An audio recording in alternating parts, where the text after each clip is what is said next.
묵상기도 하심으로 새벽 예배를 시작하겠습니다.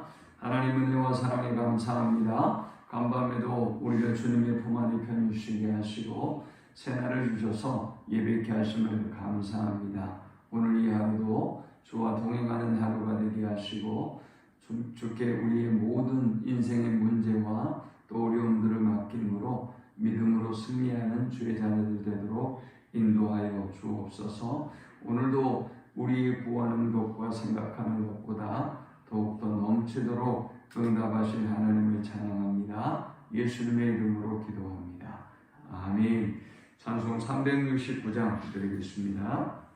죄짐 맡은 우리 구주 어찌 좋은 친구인지 걱정 근심 무거운지 우리 주께 맡기세. 주께 고함 없는 고로 복을 받지 못하네. 사람들이 어찌하여 아벨 주를 모를까. 시험 걱정 모든 괴로움 없는 사람 누군가. 부질없이 낙심 말고 기도 드려 아뢰세. 이런 진실하신 친구 찾아볼 수 있을까. 우리 약함 아시오니 어찌 아니하리까. 근심 걱정 무거운지 아니 진짜 누군가. 피난처는 우리 예수 주께 기도드리세. 세상 친구 멸시하고 너를 조롱하여도 예수 품에 안기어 소차된 위로 받겠네. 아멘. 오늘 이 시간에 주시는 살아계신 하나님의 말씀은 구약성경 출애굽기 15장 22절에서 27절의 말씀입니다. 모세가 홍해에서 이스라엘을 인도하며 그들이 나와서 수르 광야로 들어가서 거기서 사흘 길을 걸었으나 물을 얻지 못하고 마라에 이르렀더니 그곳 물이 써서 마시지 못하겠으므로 그 이름을 마라라 하였더라. 백성이 모세에게 원망하여 이르되 우리가 무엇을 마실까 하니 모세가 여호와께 부르짖었더니 여호와께서 그에게 한 나무를 가르치시니 그가 물에 던지니 물이 달게 되었더라. 거기서 여호와께서 그들을 위하여 법도와 율례를 정하시고 그들을 시험하실세. 이르시되 너희가 너희 하나님 나 여호와의 말을 들어 순종하고 내가 보기에 의를 행하니 내 계명에 귀를 기울이며 내 모든 규례를 지키며 내가 애굽 사람에게 내린 모든 질병 중 하나도 너희에게 내리지 아니하니 나는 너희를 치료하는 여호와이니라. 그들이 엘림에 이르니 거기에 물새 12과 종려나무 70그루가 있는지라. 거기서 그들이 그물 곁에 장막을 치니라. 아멘. 이스라엘 백성은 출애굽을 하기 전에 10가지의 재앙을 통해서 하나님의 크신 능력과 위엄을 보았어요. 그들은 도망간 게 아니었어요.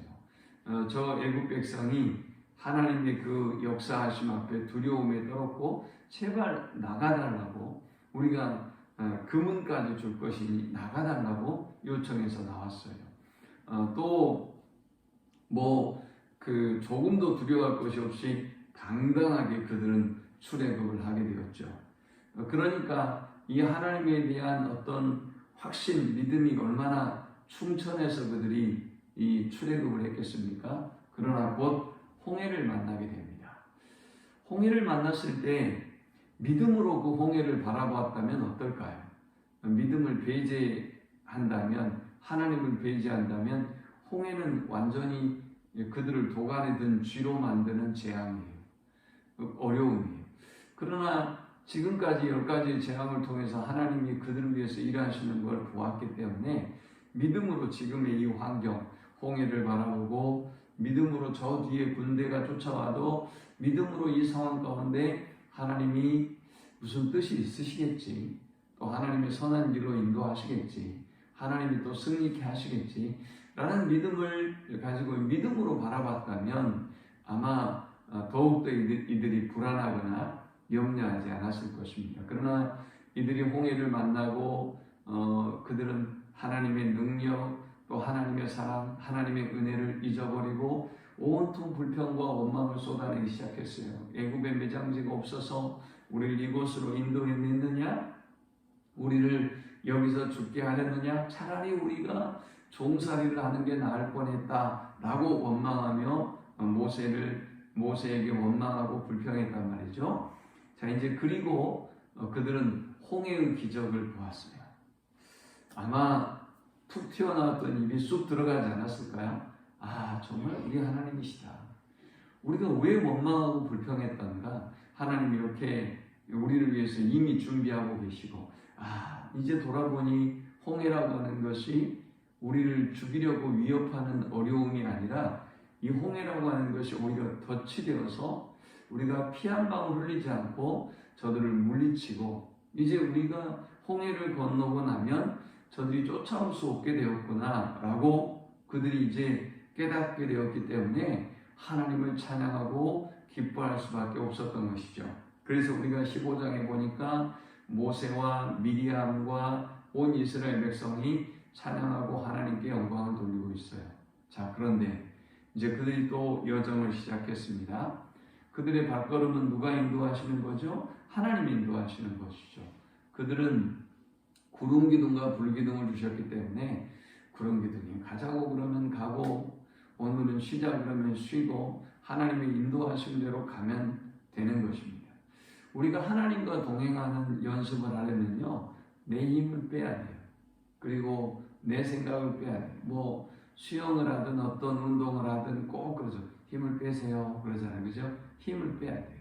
우리의 생각, 우리의 어떤 경험도 빼야 돼요. 그래야 우리가 하나님과 동행하고 하나님의 인도하심에 순종하며 갈 수가 있는 것입니다. 자, 그런데 이제 홍해의 기적을 뒤로 하고 그들이 행로를 행하는데 문제가 생겼어요. 물이 없는 겁니다. 아니, 물을 만났는데 쓴 물을 만난 거예요. 여기 마라라고 하는 이 쓴 물은 아인 하와라라고 하는 그 광야에서 자주 만나는 그냥 쓴 물들, 못 먹는 물 웅덩이를 말하는 거예요. 그들이 이 마라를 만났어요. 그들이 이 물을 먹어보니 3일길을 행했기 때문에 아마 가지고 온 물도 거의 끝나갔겠죠. 이 물을 먹었는데 쓴 물이에요. 그러니까 애들이 원망하고 불평했습니다. 자, 이제 오늘 우리는 이 말씀을 통해서 우리 인생에 어떤 문제와 어려운 일들을 만났을 때 우리가 어떻게 이 문제와 어려움을 극복해야 하는지 4가지로 살펴보고 은혜를 나누고자 합니다. 먼저 우리가 이 본문을 통해서 얻을 수 있는 첫 번째 영적 교훈은 문제보다 크신 하나님을 바라보라 라는 것입니다. 인간은 눈에 보이는 것만 바라보는 특성이 있어요. 그런데 사실 실제로 이 나무가 존재하는 것은 이 눈에 보이는 이 가지와 이파리 때문에 존재하는 건 아니죠. 눈에 보이지 아니하는 뿌리 때문에 존재하는 거예요. 이 세상이 존재하고 있는 이 이유도 이 세상의 어떤 보여지는 물질계보다 보이지 아니하는 이데아, 또 하나님의 손길, 하나님의 섭리가 있기 때문에 이 세상이 지속되고 지탱될 수 있는 거예요. 그러나 우리는 어떤 문제를 만나면 이 문제에 골몰하게 돼요. 그리고 이 문제 때문에 다른 것들이 전혀 보이지 못해요. 인간이라고 하는 존재는 그래요. 문제 속에 딱 사로잡히면 살이 분별이 안 돼요. 그러니까 사람들이 보이스피싱에도 많이 빠지고 그러잖아요. 문제가 생기면 조급해지는 거예요. 그 문제가 내 이성적인 판단과 내 모든 것들을 완전히 마비시켜버려요. 그래서 우리를 더 큰 어려움에 빠지게 하는 것입니다. 오늘 어떤 문제와 어려움을 만날 때마다 원망하고 불평하고 하려고 하지 말고 문제에 함몰되지 말고 문제보다 크신 하나님을 바라볼 수 있는 우리 모두가 되실 수 있기를 축원합니다. 두 번째 우리가 이 본문을 통해서 얻을 수 있는 영적 교훈은 문제로 인하여 원망하지 말고 하나님께 나아가라 라는 것입니다. 자, 그들은 24절에 보니까 백성이 모세에게 원망하여 이르되 우리가 무엇을 마실까 하며 했습니다. 그리고 25절에 모세가 여호와께 부르짖었더니 여호와께서 그에게 한 나무를 가리키시니 그가 물에 던지니 물이 달게 되었더라. 거기서 여호와께서 그들을 위하여 법도와 율례를 정하시고 그들을 시험하실세 했습니다. 이스라엘 백성은 문제로 인하여 원망했고 모세는 이 문제를 가지고 하나님께 나아가서 부르짖었습니다. 그러자 하나님께서 한 나무를 지정해 주셨어요. 이 나무를 마라의 쓴물에 던지라 라고 하니까 그 말씀대로 던졌더니 그 물은 단물이 되었습니다. 자, 우리는 습관적으로 어떤 문제와 어려움을 만날 때 이 문제와 어려움을 자꾸 사람에게 이야기하는 습관이 있어요. 여러분 왜 그런다고 생각하세요? 그 사람이 도울 힘이 있습니까? 그 사람이 도울 능력이 있나요? 전혀 아니지 않습니까? 왜 하는 것일까요? 전혀 쓸데없는 일을 왜 하는 것일까요? 사탄이 여러분이 그 문제에 집착하고 문제에 함몰되게 하면서 살의 분별을 못하게 하는 것입니다. 그래서 하나님께 나아가기보다는 오히려 그 문제를 통해서 내가 문제를 해결하려고 하는 적극적 의지가 없는 거죠. 그 문제를 통해서 내가 얼마나 힘든지, 내가 얼마나 어려운 문제에 봉착하고 있는지, 오히려 그 문제를 통해서 내가 높임을 받기를 원해요. 내가 동정을 받기를 원해요. 내가 주목받기를 원해요. 그러니까 자기의 문제를 자꾸 사람에게 가지고 가서 나는 이렇게 잘했는데 누가 어떻게 했고 나는 이런 상황인데 나를 안 알아봐주고 이렇게 하면서 자꾸 이스라엘 백성이 지금 두 번째 그러고 있는 것처럼 인간은 그런 죄된 본성을 가지고 있어요. 간단하잖아요. 방금 우리가 찬양했던 것처럼 사람들이 어찌하여 아랠 줄을 몰라요. 예? 문제를 만나면 그 문제를 해결할 하나님께 나아가는 것은 당연한 원리고 당연히 그렇게 해야 되는 거예요. 그러나 사탄은 이 문제를 하나님께 가지고 나오지 못하게 만들어요. 여러분 혼자 어제 제가 만난 분처럼 여러분 혼자 깊이 묵상하다가 그 문제가 자신을 죽이거나 또 자꾸만 그 문제를 가지고 사람의 싼 동정을 기대하는 거예요. 사람이 여러분을 지지해 주거나 박수를 보내주거나 그래 당신 너무 힘들겠다, 당신 너무 어렵겠다 라고 하면서 여러분을 오히려 더 높여주기를 기대하는 심리가 우리 가운데 있는 거죠. 그렇게는 문제를 해결할 수가 없어요. 오늘 어떤 문제와 상황을 만나든지 간에 원망하지 말고 하나님께 나아가는 우리 모두가 될 수 있기를 축원합니다. 그러면 하나님은 문제의 해법을 주세요. 한 나무를 갖다가 던져라 그랬지 않습니까? 이 나무는 신약의 시대에는 예수 그리스도의 십자가를 상징합니다. 우리 쓴물의 인생이 예수님을 만나게 되고 예수님을 영접하게 되면 단물의 인생으로 바뀌어진다는 것을 예표하고 있습니다. 자, 세 번째 우리가 이 본문을 통해서 얻을 수 있는 영적 교훈은 문제를 만날 때에는 하나님의 말씀에 귀를 기울이고 순종하라라는 것입니다. 자, 하나님이 이 마라의 쓴물을 만나게 하신 이유가 있어요. 25절의 끝부분에 보니까 그들을 위하여 법도와 율례를 정하시고 그들을 시험하실세 했어요. 하나님이 이들을 시험하셨어요. 무엇을 위해서 하나님이 시험하신 것일까요? 이들이 40년 동안 이 광야의 길을 갈 것입니다.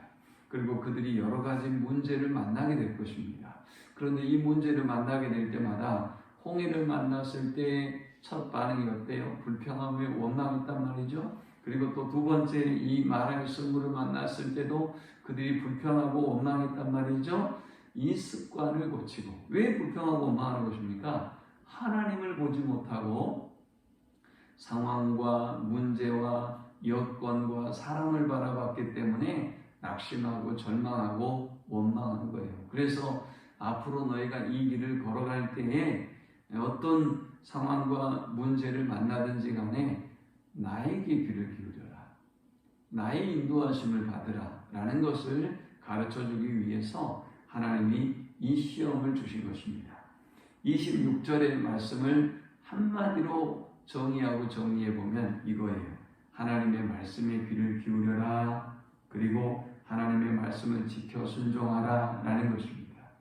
우리가 어떤 위기와 어려움을 만날 때 하나님의 음성을 들으면 정확해요. 하나님께 나아가서 문제를 구하고 하나님의 뜻은 어디에 있습니까? 하나님의 인도하심은 무엇입니까? 라고 들으면 하나님이 말씀해 주세요. 우리가 기도하고 하나님의 음성을 듣기를 원하면, 그리고 하나님이 주시는 음성대로 순종하며 가면 되는 것입니다. 자, 이제 마지막 우리가 이 본문을 통해서 얻을 수 있는 영적 교훈은 문제와 어려움을 만날 때마다 치료하신 하나님의 준비하심과 인도하심을 믿으라 라는 것입니다.